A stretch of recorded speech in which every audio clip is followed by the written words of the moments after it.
يا فتاة المخلصة، كم وكم أنا مخدوع، وكم أنا مغرر بي. تستحقين الانحناء كما استحققت العناء. على نفسي أنا لا أحزن، بل على شركائي الحزين، شركائي بهذا الدرب.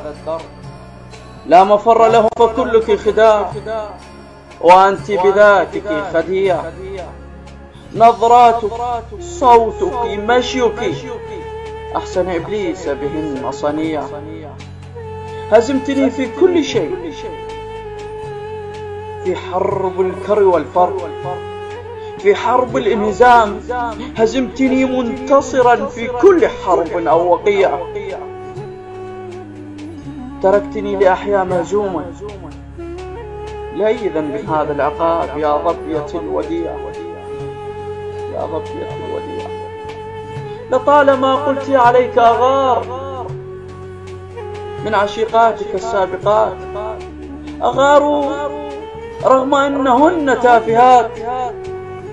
أغار من قهوتك وسجارتك، لا حب أن يغير مزاجك غيري. فزدتيني عشقا حتى ذبت بكل ألفاظك العذبة. وازددت غرورا وخداعا.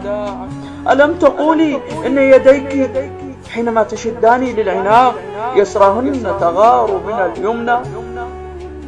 ألم تقولي إن عينيك دوني نهارهما ظلمة؟ ألم تقولي أحببت رجولتك أو فقدت رجولتي؟ أم إنك لم تعودي تحبين الرجولة؟ لا تحبين الرجولة. ألم تقولي فخدعتني؟ ألم تقولي بلى قلت؟ فما الذي حدث لغيرتك؟ قلوب صارت بها حبلى، عار ولن يغسله قتلى. أحب عاري وأعشقه، أريده كما هو وسخا، لا أريد العاري الغسل. ثقي إني ازددت للأنوثة حبا، فالخيانة أجمل ما في الأنوثة. ثقي إني لم أحقد عليك أبدا، فأنا أحترم كل أنثى طموح، كل أنثى طموح. ثقي إني لا أحب المروضات بقدر حبي لترويض جموح.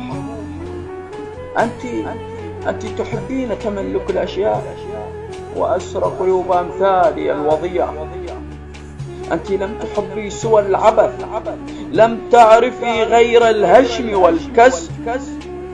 فقلوب العشاق هدايا الرب، وبكسرك كل تلك الهدايا أعلنت على ربك الحرب، أعلنت على ربك الحرب، على ربك الحرب.